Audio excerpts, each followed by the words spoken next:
En esta ocasión, pues me ha tocado hablar acerca del cumplimiento o el enfoque que podemos encontrar del reino dentro de los teólogos actuales y de forma específica de N.T. Wright, ¿no? Mi agenda es, como la pueden ver ahí, vamos a darle un poco de introducción. Eh, para saber quién es N.T. Wright, creo que ya todos lo conocemos, pero vamos a dar una repasada muy rápida y quiero también presentarles mis fuentes, ¿no? Sí, Para luego de ello desarrollar mi exposición en cuatro categorías, en cuatro clases, digamos, ¿no? Básicamente derivadas del trabajo de N.T. Wright, porque como ya sabemos, eh, N.T. Wright en realidad no se preocupó por decir mi postura escatológica es tal, no creo en tal, sino que más bien él como un erudito pues, del Nuevo Testamento, mucha de su obra se centró en Jesús, ¿no? En la resurrección de Jesús, en desarrollar el Jesús histórico y también en analizar el pensamiento de Pablo, ¿no? ujú, Entonces, de ahí he tenido que derivar yo una serie de conceptos que me llevaran finalmente a establecer un paradigma del reino, como lo hice en la clase anterior, en la asignación anterior, y finalmente les compartiré mis conclusiones. ¿Ok? Bueno, dicho esto, el nombre completo es Nicholas Thomas Wright. En algunos casos se le encuentra como Tom Wright. Más famoso es N.T. Wright. Sinceramente, ya yo había leído de él, muy poco, pero algo, pero a raíz de este trabajo me enteré que se llamaba Nicholas Thomas, ¿no? Que nació sí, en Reino Unido, 1 de diciembre de 1948, y pues es un académico de la Universidad de Oxford, ¿no? Ahí él sacó su bachiller en Literae Humaniores, tiene un Bachelor of Arts en Teología, una maestría en Artes también para el Ministerio y finalmente un doctorado en Divinidades. Finalmente él se ha desempeñado como obispo anglicano y pues es considerado probablemente uno de los mayores eruditos del Nuevo Testamento de este momento, ¿no? así es. Ahora, él ha sido un escritor muy prolífico, ¿no? Pero por el tiempo yo he acudido a cuatro de sus obras para poder elaborar mi ensayo el día de hoy. Principalmente me he basado en la resurrección del Hijo de Dios, ¿no? En donde pues él va, él va a desarrollar una serie de ideas justamente basado en la singularidad de este evento, ¿no? De la resurrección. A partir de ahí pues él va a determinar un perfil bien interesante para con Jesucristo, ¿no? Y luego también he revisado el verdadero pensamiento de Pablo, The Climax of the Covenant y Sorprendidos por la Esperanza, que tratan de abordar también esos temas neotestamentarios, pero dándole una mirada a cómo pensaba Pablo, ¿no? Y en algunos casos, pues las ideas que él va a plantear son antagónicas o en todo caso contrarias con mucho de la teología que habíamos conocido hasta ahora, ¿no? Entonces, dicho esto, lo primero que quiero revisar es el perfil al que él llega de Cristo, o mejor dicho, de Jesús, ¿no? Él más apropiadamente se refiere a nuestro Señor como Jesús, ¿no? Muchas veces nosotros le decimos Jesucristo, le decimos Cristo, pero pasamos por alto que Cristo no es el apellido, no es el segundo nombre, sino que más bien es una categoría, y una categoría bien judía. Y algo similar pasa con Curios, ¿no? Entonces, en primer lugar, Cristos, Cristos, que es el equivalente a Mashiach, ¿no? O el Mesías, que significa el ungido, es un concepto que está bien metido en la cabeza en el imaginario judío, pues desde la época veterotestamentaria, ¿no? Básicamente corresponde a la expectativa que ellos tenían de un rey que venía. Pero ellos, hasta antes de la venida de Jesús, tenían una expectativa que apuntaba a un rey que venía para vencer, que venía para reedificar el templo y que venía para establecer justicia y paz en Israel, ¿no?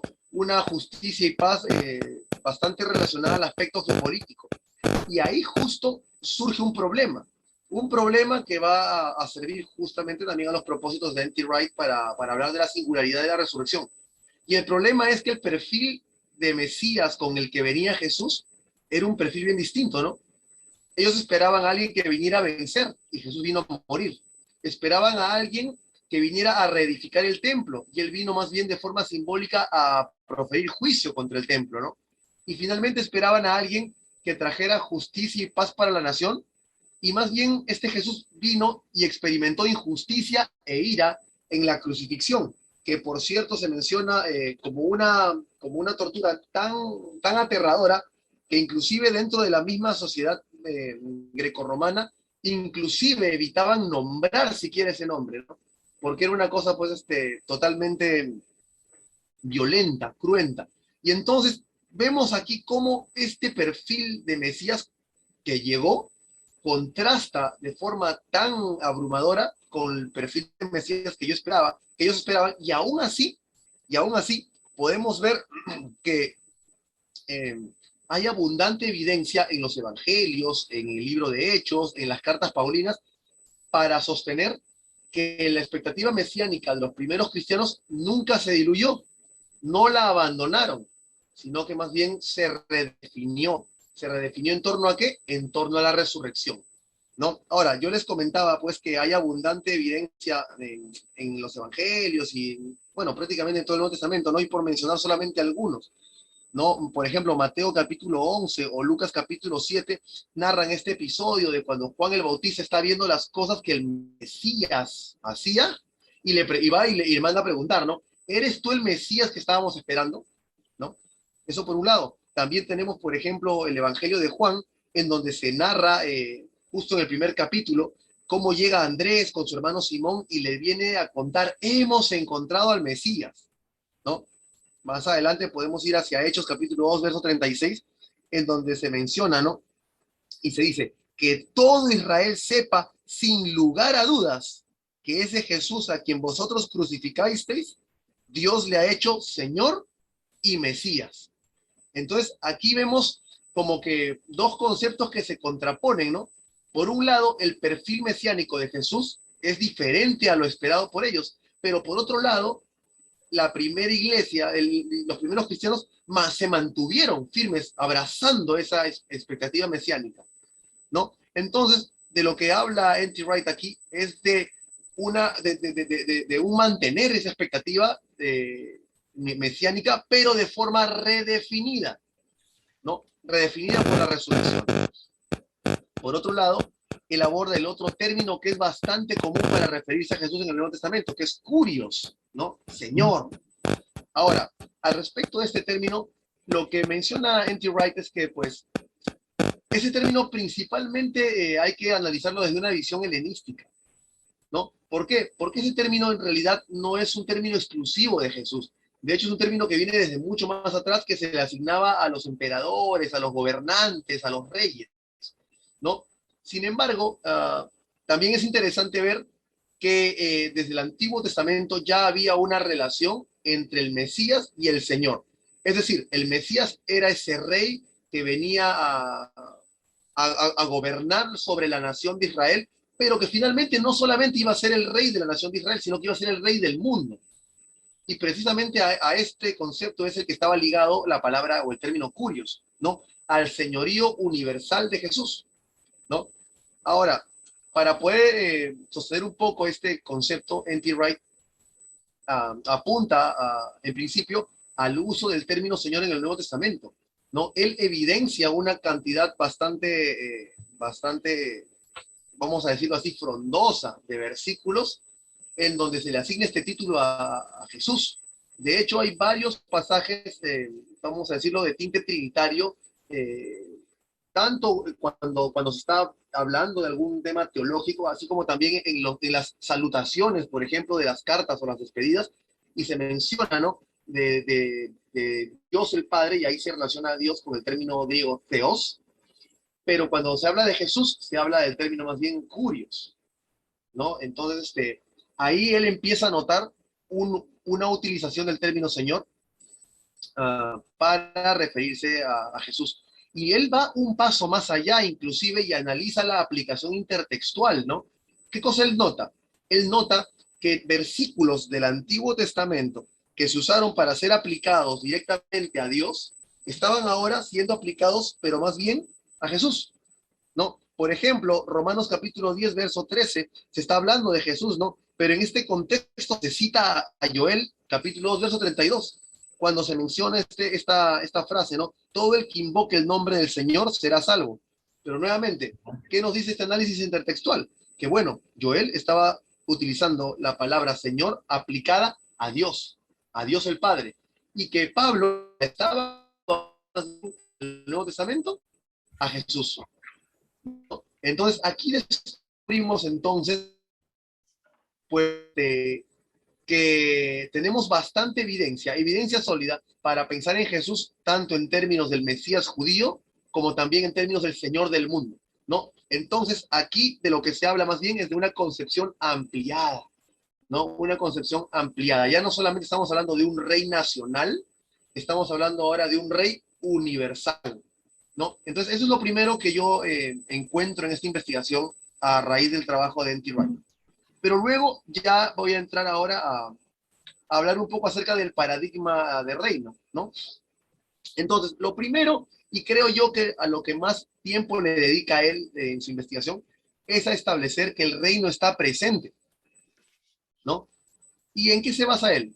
Bueno, él aquí va a plantear varios temas, ¿no? Lo primero que él dice es, hay un tema especial con respecto al tiempo verbal.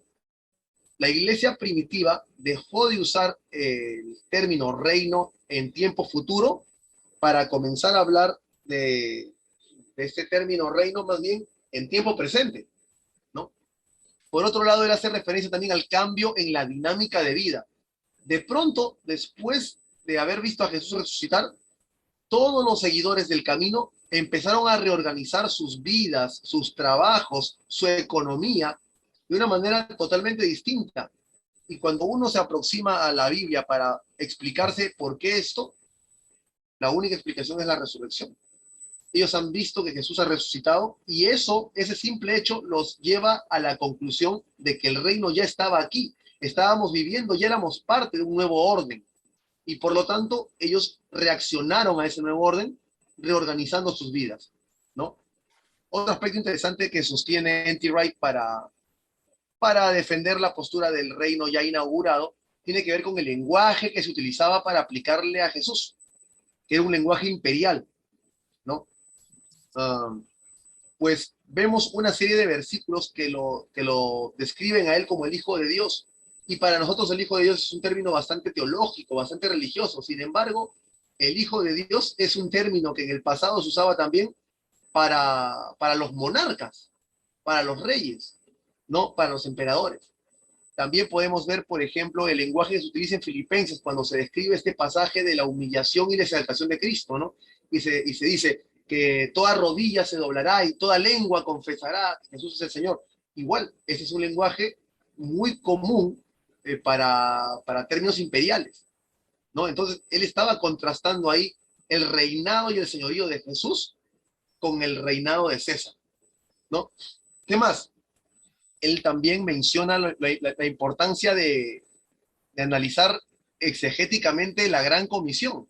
En la Gran Comisión a veces pasamos muy por alto, pasamos desapercibidos del hecho de que la Gran Comisión afirma de que Jesús ya había recibido toda autoridad, ojo con esta palabra, ya había recibido toda autoridad en el cielo y en la tierra.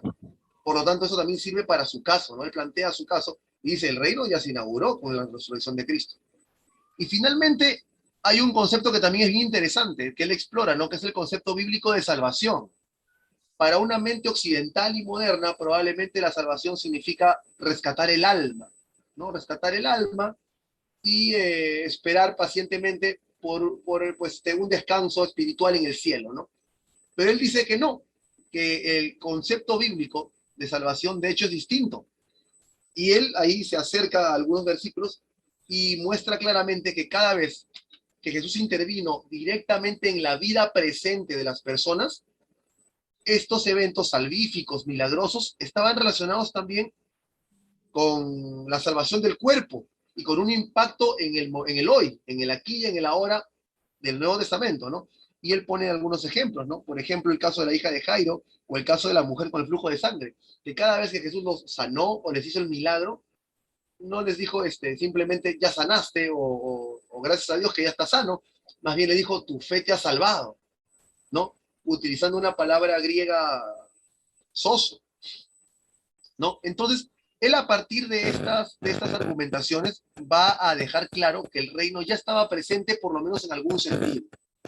Pero además, también está convencido de que el reino todavía tiene un aspecto futuro vital, ¿no? Y aquí, pues, él también analiza la Biblia, evidenciando que, que en el mismo lenguaje bíblico se puede notar que se espera todavía por una plenitud de reino que no está aquí, pero que ya está en proceso y que va a alcanzar su plenitud, valga la redundancia, en el futuro, ¿no? Asimismo, él argumenta a partir del ministerio de Jesús, ¿no? Él, pues, describe el ministerio de Jesús de varias formas, pero algunas de las principales para compartirles. Primero, el ministerio de Jesús, lo que Jesús hacía aquí en la tierra, y de hecho la misma resurrección que experimentó 3 días después de ser ejecutado, para N.T. Wright vienen a constituirse como una garantía de lo que nos esperaba a nosotros en el futuro.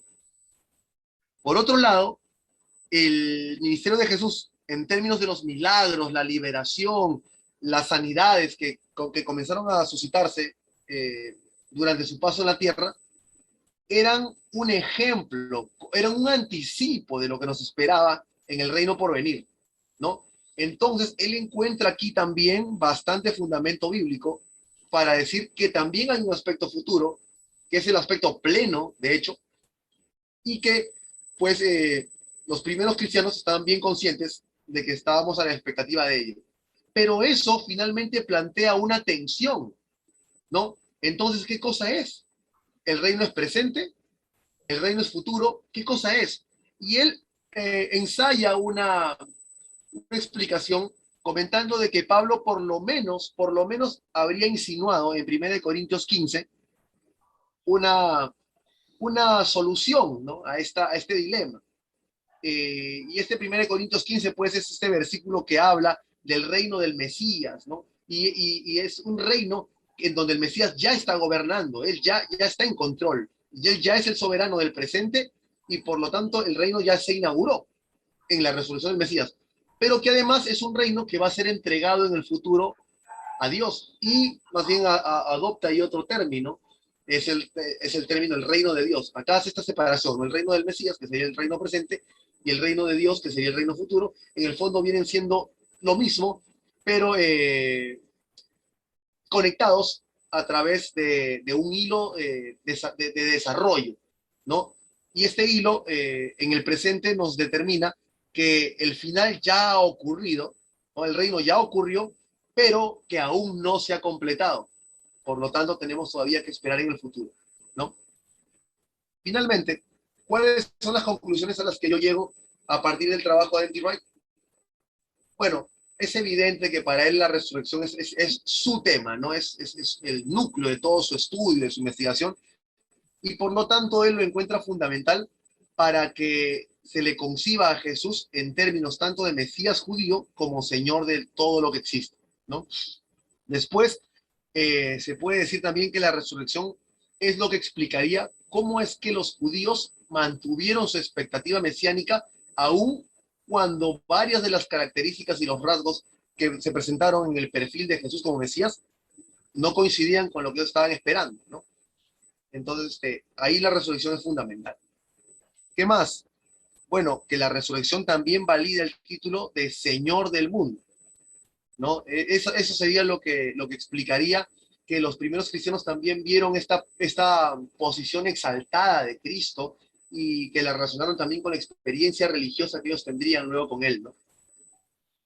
En cuarto lugar, podemos decir que la resurrección, desde el punto de vista de N.T. Wright, fue el evento que inauguró el reino de Dios y lo inauguró en un modo de anticipo, ¿no? De lo que estaba por venir, pero que sin embargo ya estaba ocurriendo entre los hombres. También, como ya lo había mencionado, la resurrección es la garantía de lo que nos espera en el futuro. En el futuro Dios está preparando algo para nosotros y por lo tanto lo que hacemos hoy en el presente importa, ¿no? No hemos sido salvados simplemente eh, al estilo salvemos el alma para el descanso futuro, sino que hemos sido salvados para una misión presente. Hemos sido salvados para vivir el reino ya, ¿no? Y para anticipar el reino ya, ¿no? Lo cual me lleva a mi última conclusión, ¿no? Somos nosotros ahora beneficiarios, pero al mismo tiempo somos heraldos y colaboradores en lo que N.T. Wright denomina la construcción del reino de Dios. Eso sería todo. Muchas gracias. Gracias, Lisandro.